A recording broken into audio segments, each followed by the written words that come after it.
Our scripture this morning comes from 1 Kings chapter 19, verses 9 through 21. I'll give you a little bit of a backstory on this story of Elijah and Elisha. Now, Elijah, as we find out in this story, is one of the last prophets left because King Ahab, not the one with the white whale, that's different Ahab. King Ahab struck an alliance with the king of Tyre, and to cement that alliance, he married Jezebel, his daughter.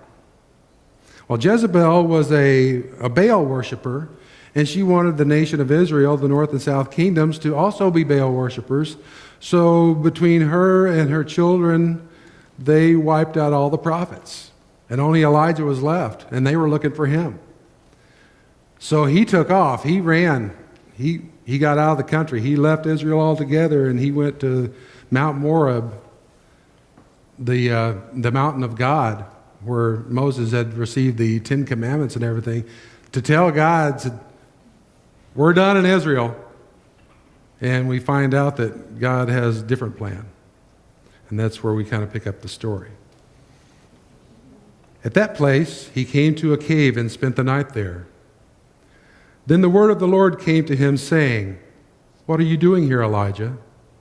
He answered, "I have been very zealous for the Lord, the God of hosts, for the Israelites have forsaken your covenant, thrown down your altars, and killed your prophets with the sword. I alone am left, and they are seeking my life to take it away." He said, "Go out and stand on the mountain before the Lord, for the Lord is about to pass by." Now there was a great wind, so strong that it was splitting mountains and breaking rocks in pieces before the Lord. But the Lord was not in the wind. And after the wind, an earthquake. But the Lord was not in the earthquake. And after the earthquake, a fire. But the Lord was not in the fire. And after the fire, a sound of sheer silence. When Elijah heard it, he wrapped his face in his mantle and went out and stood at the entrance of the cave. Then there came a voice to him that said, "What are you doing here, Elijah?" He answered, "I have been very zealous for the Lord, the God of hosts, for the Israelites have forsaken your covenant, thrown down your altars, and killed your prophets with the sword. I alone am left, and they are seeking my life to take it away." Then the Lord said to him, "Go, return on your way to the wilderness of Damascus. When you arrive, you shall anoint Hazael as king over Aram. Also, you shall anoint Jehu, son of Nimshi, as king over Israel. And you shall anoint Elisha, son of Shaphat, of Abel-Meholah, as prophet in your place. Whoever escapes from the sword of Hazael, Jehu will kill. And whoever escapes from the sword of Jehu, Elisha shall kill. Yet I will leave 7,000 in Israel, all the knees that have not bowed to Baal, and every mouth that has not kissed him." So he set out from there and found Elisha, son of Shaphat, who was plowing. There were 12 yoke of oxen ahead of him, and he was with the 12th. Elijah passed by him and threw his mantle over him.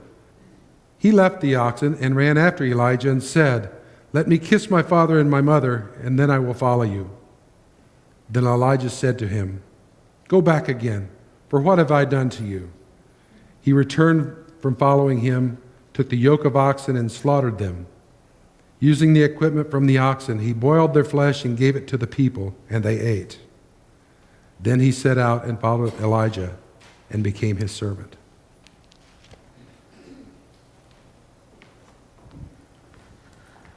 We are on our 4th week of our 7 commitments of the Christian life. And the whole idea of this is to find ways that we ourselves can most fully participate in the activity of God that's already present in our lives. One of the ways we can discern how that activity of God is present in our life is prayer, right? We talked about the very first of the commitments is prayer being first and foremost, talking directly to God and listening for what God has to say in your life. The second one was Bible reading, that the Word of God is in the Bible. Are you listening? Are you reading it? It's not an inerrant word of God, it's a conversation with God.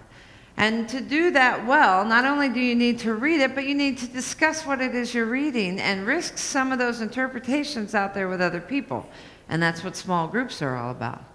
Small groups are ways to help you try to interpret and apply some of the stuff that you're both hearing in prayer and reading as you read the Bible. And that's what we call a band of disciples. That's our small group idea. This week, we're dealing with a specific individual relationship with a mentor. Now, all the great traditions of the world, all the great religious traditions of the world, have this idea of mentor within them. Finding someone who has maybe gone on that path a little bit further ahead of you and knows a little bit more, has a little bit more experience of what that path might look like. But it's also somebody who's willing to listen to you and to answer you honestly when you ask for advice, when you ask for help in discerning what you might be seeing out there while you're walking on the path. It's nice to have someone who you can trust implicitly to be honest with you in response to some of the questions that you have along the way. Now, we have several of these kinds of relationships. This is Elijah and Elisha, who we talked about in our text today, and they are one example of a biblical idea of mentorship. Now, Eric Elnes, in his book, Gifts of the Dark Wood, talks about how wonderful it is to commit to a person who is willing to listen actively to your story, as well as helping you respond and giving free perspectives on your response to life without trying to make you a miniature version of themselves.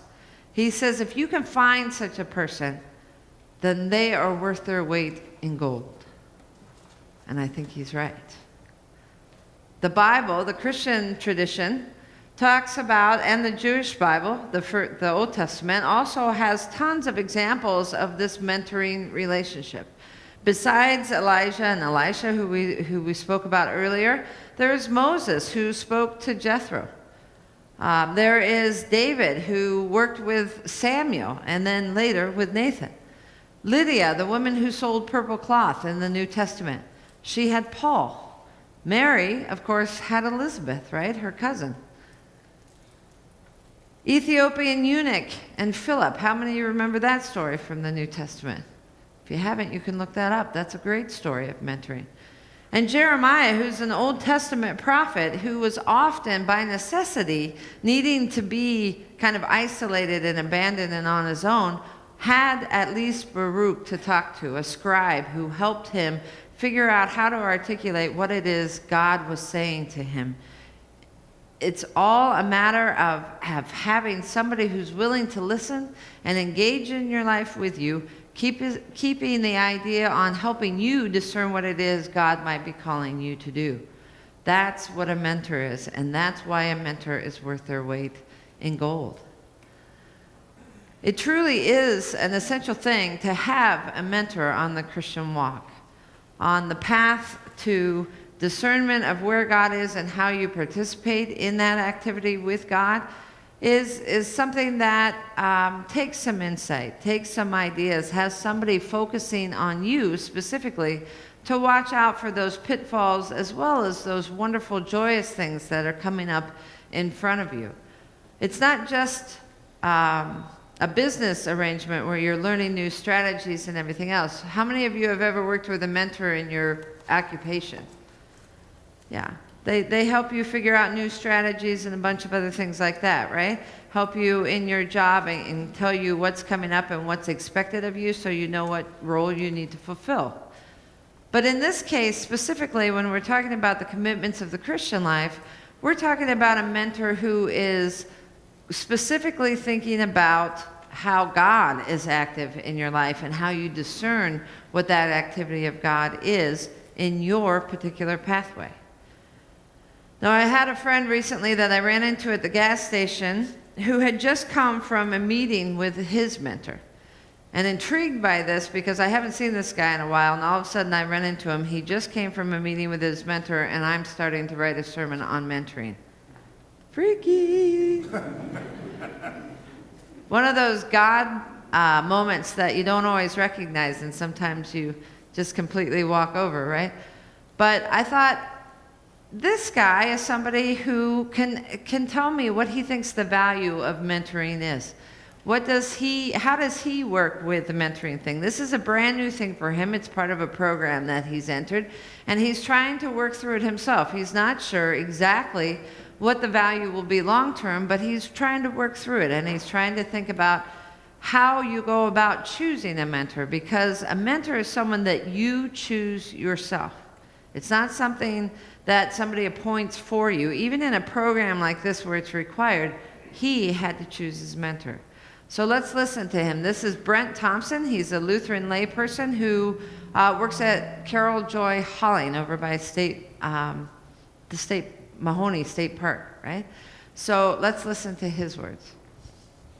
Good morning, my name is Brent, and I work for a faith-based nonprofit here in Omaha, and I'm here to talk about mentoring. And my peers and I entered into a leadership development program earlier this year through UNO, and part of the process involved selecting a mentor and working through that process over the course of 2 years. When we first started off, I was like, who am I going to choose? Where do I search for this person? Do I look at someone that I know pretty well, someone who knows me? And just by happenstance, I was at a dinner and I met a gentleman who was sitting next to me who also worked for a faith-based nonprofit and kind of had the same leadership role as I did. And so we struck up a conversation. I really liked the guy, and so the next day I called him and said, hey, I'm looking for a mentor. Would you be interested? And he was on board, and so we set up our first meeting, and it was kind of nice having a mentor that I didn't know, because we spent some engaging times in the beginning just getting to know each other and each other's families, our backgrounds, what kind of work we do, our style of management. And then we set up weekly meetings, or monthly meetings, I'm sorry. And I usually throw out a topic. It might be a topic that I'm struggling with at the time, or that I think that I may need some improvement on.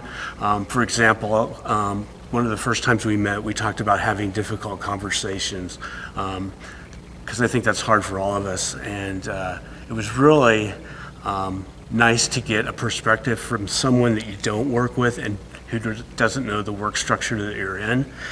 And we've also talked about conflict management. We've talked about building a team and what is entailed in that. But a lot of times our conversations really go off track, and we talk about our faith and what that means to us being able to express our faith in our workplace, and how prayer and Bible study are part of our daily routine at work.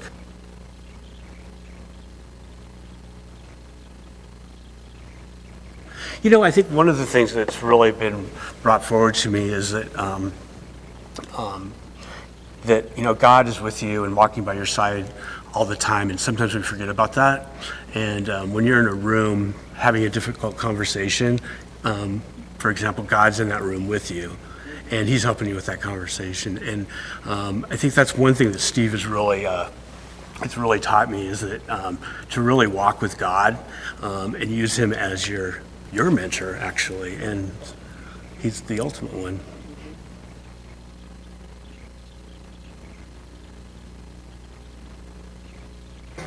Well, I think, just being able to be a better leader and learning different strengths, or rather maybe strategies that people use to get points across.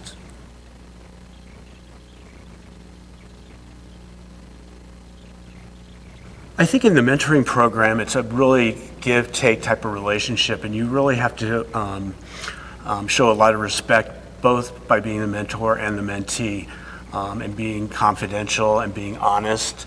And actually, if you have some successes because of the mentor, definitely share them. I think it's real important to have open communication, try to stay focused on the topic, And I think one of the benefits that I always take away is that, I go back to the workplace and I immediately write in my journal our conversation of that day and kind of what we learned and what I want to gain before I meet with him the next month.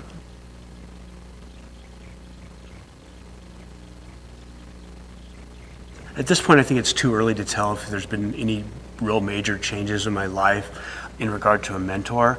But I think long term, I think there are some definite benefits.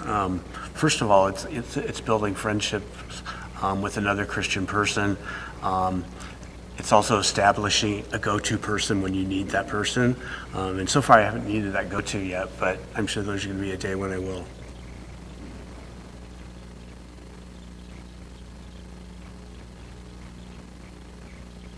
Well, I think you kind of take some of the feelings away, and it's not about, and like I said with Steve, he doesn't really know my whole life, and so sometimes that can interrupt your conversations. People sometimes can know too much about you to really help you a lot. So.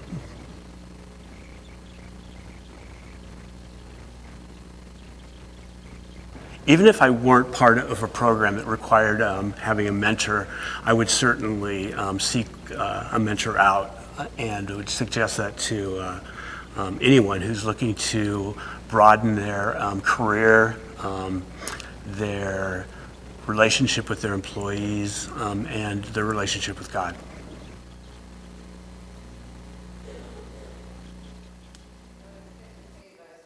It's done. We should put a little ending on that one. Brent is someone who is not a professional at this, somebody who's just now starting to explore what it means to have somebody else in your life that might be able to help you deepen your relationships with all things. And this is one of the things that's valuable, I think, on a mentor, is that there isn't one person that is necessarily superior to the other person. It's just somebody who is willing to be a thoughtful listener. Somebody that's willing to enter with you on your spiritual journey and can help you maybe look for some things that will keep you either from falling into a pit or go for specifically those things that will help enhance and deepen your relationship, not only with God, but with the rest of the world. Now, this mentoring idea often works as a counselor or a sponsor. How many of you are familiar with 12-step programs? Sponsoring programs or sponsors within those programs are ideal, right? They're like the core of the entire program. The mentor also works as a friend. And in the Catholic Church, the idea of the priest being the confessor in its most truest form is the same idea. It's somebody who's willing to listen to you, respond to you honestly, and help you find specific pathways most fully into life so that you can move forward. And that idea of confessor was originally that idea. There's also a sense of being a coach, a life coach kind of person, a confidant, a teacher, and even a prophet like Elijah was to Elisha today.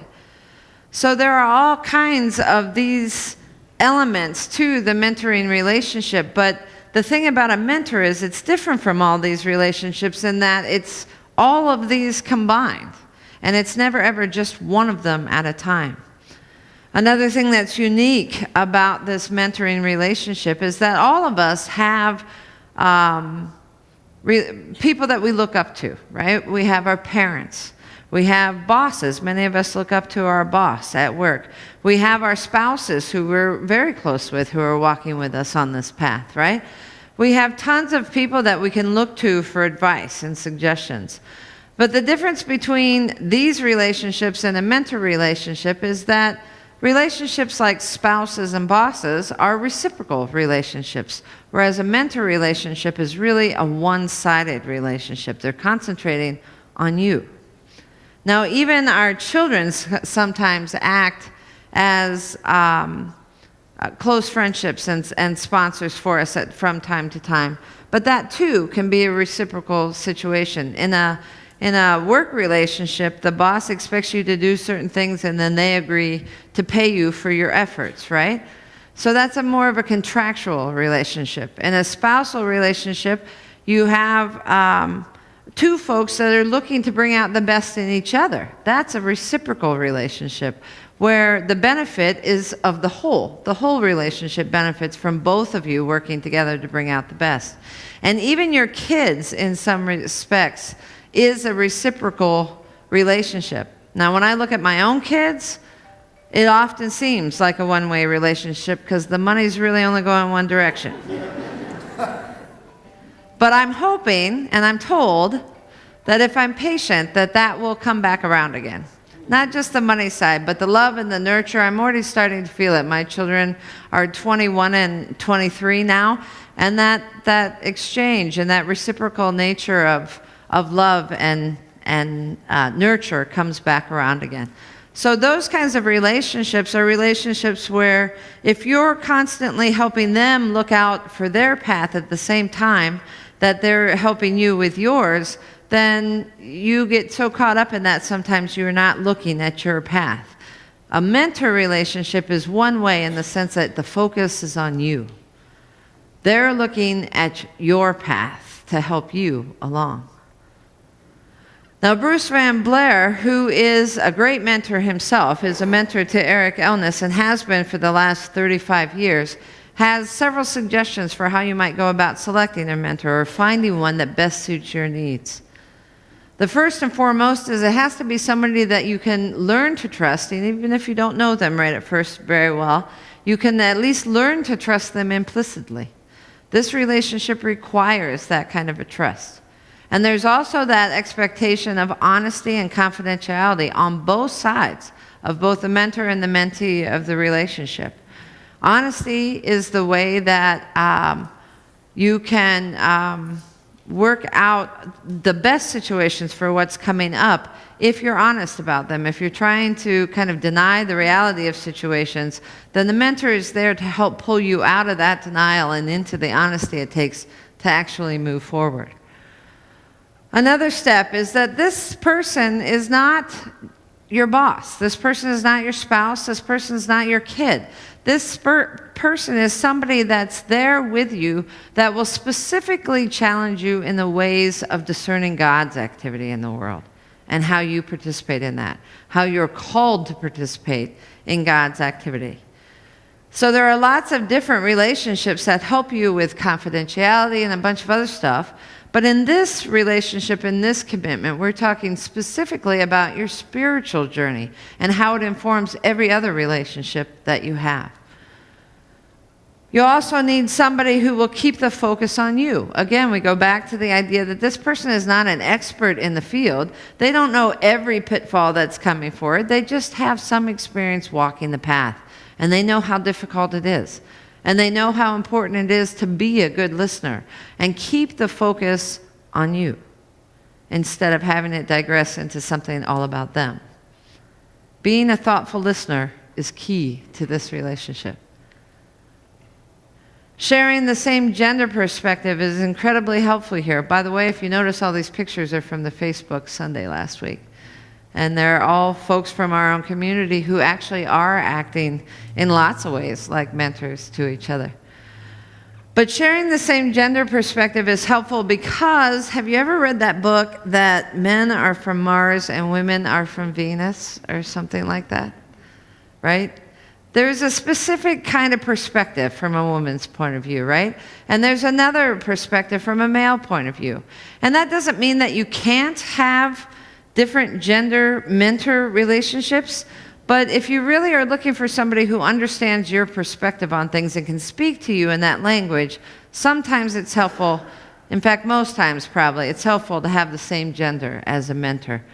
I happen to have a mentor who is a woman, but I have had bosses and other people that I do look up to and do count on for advice that are men. It's not because they can't speak to me. They do in many ways. But the woman who is my actual mentor helps me a lot because she helps me realize that a lot of what I'm feeling comes from that woman perspective that I never would have named it as such. So it's been very helpful to have her. Your mentor should not be your spouse or any of your own children. Now, the idea of that is that, much like Brent was saying in the video, sometimes feelings get in the way, right? When you know too much about a person or you're emotionally attached, sometimes that objectivity that you're looking for in this kind of a relationship in order to honestly respond is missing when you're dealing with a spouse or a child. And they should be missing at that point. You should be emotionally attached to those people. And that's a good thing. They just don't suit as being chosen for a mentor. Choose someone other than that to be your mentor in this relationship. And remember, this is not a reciprocal arrangement. Not only in not like a boss, like a contractual agreement, but also in the sense that I will be your mentor if you will be my mentor, kind of a thing. That doesn't work either in that reciprocal arrangement, because then you're always looking out for the pitfalls in their life and you're not paying attention to your own, and vice versa. Because you're always worried that you're not going to give them more than they give you and all that kind of stuff. So you need to focus on yourself in this mentoring relationship.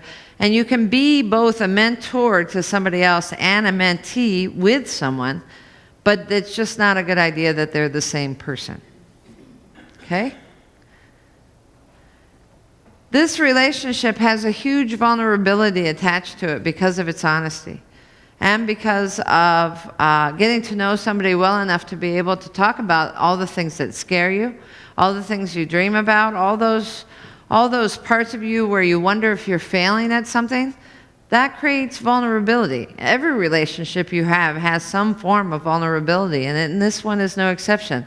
So it's important in this relationship that you stay clear of anyone that you might be romantically attached to or could be romantically attached to, because then again you lose the objectivity of the relationship. And that's exactly what you're looking for in this type of relationship. One more suggestion Bruce has for us is that we meet regularly with our mentor. Right at first, especially as you're getting to know these people and trying to get comfortable with them, perhaps every 2 weeks you could meet.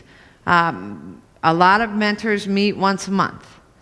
Bruce and Eric speak once a month, and Brent was saying that he and his mentor meet once a month now too. Another issue that you need to think about is proximity or location to your mentor. When you're first getting going, it's really kind of important to get to know somebody face to face, because all those body language things and everything that go on when you're first meeting somebody can be very important to establishing that relationship. But it's not necessary exclusively to meeting face to face because of the use of technology now. With video chatting and phone and messaging and all that, a lot of the conversation can happen via technology where you wouldn't necessarily have to be face-to-face. Even though that is the preferred thing, you should be able to do that at least part of the time. Distance no longer becomes an issue when you're using technology. So your mentor could be somebody who's clear across the country, as long as you have the connectivity with your mentor to be able to meet on a regular basis. So those are some of Bruce's suggestions for how to go looking for a mentor, the kind of things you should keep in mind when you're trying to find a mentor. But my question always is, why are we on this path at all? If mentoring is to help us get on the path and stay on the path, my question is, what is the path and why are we there? It always comes back around to God. And this is an icon that suggests the community of God. This is God the Father, God the Son, and God the Spirit. The triune God here. And the space in the middle is that space that's open for all of us to join in. That's what this icon is all about. God creates and constantly expands out of relationship, because God is relationship. 3 in 1, this kind of idea. So the idea that we are created in God's image means we too are created into a relationship, and we count on one another for us to live most fully in the life God created us to be. So if we have one another, both individually as mentors and as friends and as spouses, as well as communally in small groups and folks that help us discern along the path, then all of our relationships will be deepened. Our relationship with God, our relationships with ourselves, and our relationships with one another. And that's what brings us most fully alive into life and allows us to participate at the highest level possible. It helps us to connect with all the rest of creation that's out there. That's why we're on that path. That's why we're seeking ways to deepen those relationships. It's all about God asking us to participate with God in life, in creation, constantly growing and constantly expanding in community. So I ask you to consider this mentoring idea as one of those commitments that you're considering as deepening your relationship with God and with one another. Along with daily prayer and Bible reading and working together with small groups for your own discernment purposes, these are all commitments, remember, that Bruce suggests that you listen to. Listen to see if they're calling you out. You don't have to do all of them all at one time. Maybe just one is calling you forward to that path on the Christian life. Maybe it's this one. Maybe mentoring is the thing that's tapping you on the shoulder, asking you to dance. I challenge you to consider that this week. Amen.